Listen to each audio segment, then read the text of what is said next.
चलिए आज चलते हैं सोनापुर नाम के एक छोटे से शांत से दिखने वाले गांव में। एक ऐसी जगह जहां की गलियों में ना हमेशा गर्मा गर्म आलू पूड़ी की खुशबू फैली रहती है। पर जैसा कि होता है, हर साधारण सी दिखने वाली चीज के पीछे कभी कभी एक बहुत ही गहरा और परेशान कर देने वाला राज छिपा होता है।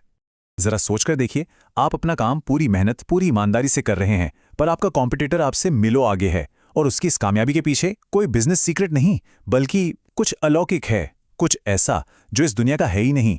बस यही एक सवाल इस पूरी कहानी की जड़ है। तो मिलते हैं कहानी के दो अहम किरदारों से, किशन और मोहन। दोनों एक ही काम करते हैं, आलू पूड़ियां बेचते हैं। किशन, जिसकी पूड़ियां और सब्जी पूरे गांव में मशहूर हैं अपने स्वाद के लिए, और दूसरा है मोहन। खैर, मोहन की कामयाबी ही तो अपने आप में एक बहुत बड़ी पहेली है। और यहीं से ना मामला एकदम उलझ जाता है। किशन की आलू पूड़ी लाजवाब, मतलब मसालेदार सब्जी और गर्मा गर्म फूली हुई पूड़ियां। फिर भी उसका ठेला एकदम खाली वीरान पड़ा रहता है। और दूसरी तरफ मोहन की पूड़ी का स्वाद मतलब ठीक ठाक ही है, कुछ खास नहीं, लेकिन उसके ठेले पर ऐसी भीड़ लगती है कि पूछो मत। तो आखिर चल क्या रहा है ये? और सबसे अजीब बात तो गांव वालों का कहना है। वो खुद हैरान है। वो कहते हैं पता नहीं क्या होता है, पर जैसे ही हम बाजार से गुजरते हैं हमारे पैर अपने आप मोहन के ठेले की तरफ मुड़ जाते हैं। सोचिए, लोगों को पता है कि किशन का खाना बेहतर है, फिर भी कोई अनदेखी ताकत उन्हें मोहन की तरफ खींच रही है। ये कोई आम बिजनेस कंपटीशन तो बिल्कुल नहीं है। तो अब इस पहेली का पहला और सबसे डरावना टुकड़ा सामने आता है। मोहन की ये जो हैरान कर देने वाली सफलता है, वो कुदरती नहीं है। इसके पीछे छुपा है एक खौफनाक राज जो हर अमावस्या की काली रात में अंजाम दिया जाता है। ये कोई पूजा या इबादत नहीं है, ये एक सौदा है। एक ऐसा सौदा जो घने अंधेरे की आड़ में किया जाता है। मोहन की किस्मत एक ऐसे ही गुप्त लेन देन से बंधी हुई है, और इस सौदे की जो कीमत है वो बहुत ही अजीब और डरावनी है। सौदे की कीमत ठीक 13 किलो चिकन।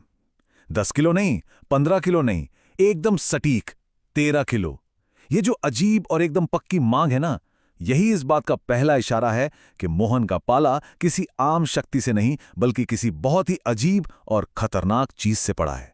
तो ये सौदा काम कैसे करता है? होता ये है कि हर अमावस्या को मोहन की पत्नी डरते डरते कांपते हाथों से 13 किलो चिकन पकाती है। फिर मोहन उस प्रसाद को लेकर जंगल की गहराइयों में जाता है और एक ऐसी शक्ति को खिलाता है जिसे उसने खुद अपनी लालच की वजह से जगाया था। और बदला में वो शक्ति ये पक्का करती है कि गांव वालों के कदम मोहन के ठेले के सिवा और कहीं न जाएं। लेकिन अब ये सिर्फ लालच की बात नहीं रह गई है। मोहन बुरी तरह फंस चुका है। उसने एक दिन अपनी पत्नी से जो कहा वो सुनकर रोंगटे खड़े हो जाते हैं। उसने कहा, अगर मैंने उसे चिकन नहीं दिया तो वो हमें खा जाएगा। मतलब जो सौदा उसने दुकान चलाने के लिए किया था, अब वो उसकी और उसके परिवार की जान बचाने की मजबूरी बन चुका है। और अब कहानी में एंट्री होती है राकेश और नेहा के। ये एक शहरी कपल हैं जो गांव घूमने आए हैं और गांव के इस अजीब जादू टोने वाले माहौल से एकदम अनजान हैं। वो बाहरी हैं, जो चीजों को वैसे ही देखते हैं जैसी वो होती हैं, या कम से कम शुरुआत में तो उन्हें ऐसा ही लगता है। अब देखिए ये जादू कितनी तेजी से काम करता है। पहले दिन राकेश और नेहा अपने टेस्ट के हिसाब से चलते हैं और किशन के ठेले पर खाते हैं, क्योंकि उसका खाना सच में लाजवाब है। लेकिन उसी रात मोहन अपना वो अनुष्ठान दोहराता है और अगले ही दिन राकेश और नेहा को मोहन के ठेले की तरफ एक अजीब सा जबरदस्त खिंचाव महसूस होता है। एक ऐसा खिंचाव जिसे वो समझ ही नहीं पाते। और बस इसी एक अनुभव से उनका दिमाग घूम जाता है। कल तक वो किशन की जादू वाली बातों पर शायद हंस रहे थे, उसे अंधविश्वासी मान रहे थे, और आज वो खुद उसी अजीब ताकत को महसूस कर रहे हैं। अचानक किशन की डरावनी कहानियां सच लगने लगी हैं।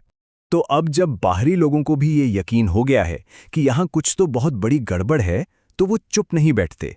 राकेश, नेहा और किशन तीनों मिलकर फैसला करते हैं कि इस रहस्य की तह तक जाकर रहेंगे।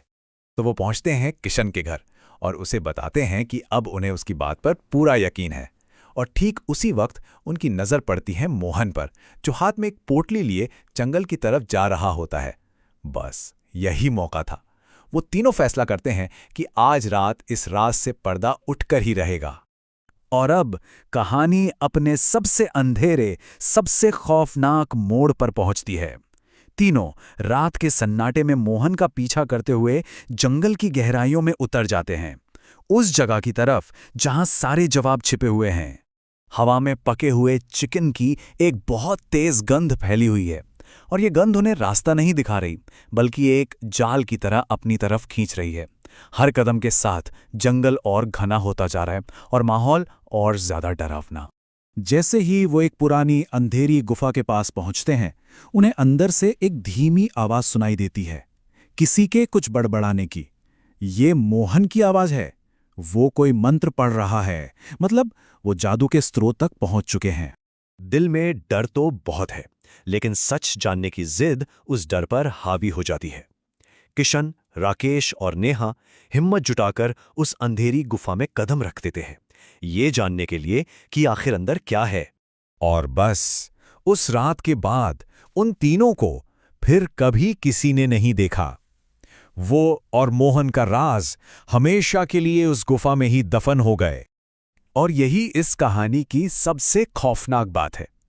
3 लोग हमेशा के लिए गायब हो गए, और अगली सुबह मोहन अपने ठेले पर था, मुस्कुरा रहा था और रोज की तरह पूड़ियां तल रहा था, जैसे कुछ हुआ ही ना हो। तो ये कहानी हमें इसी एक बहुत परेशान करने वाले सवाल के साथ छोड़ जाती है। ये सिर्फ एक डरावनी लोक कथा नहीं है, ये एक चेतावनी भी है। ये सोचने पर मजबूर करती है कि जब लालच और बुराई को कोई सजा नहीं मिलती, तो उसकी असली कीमत कौन चुकाता है।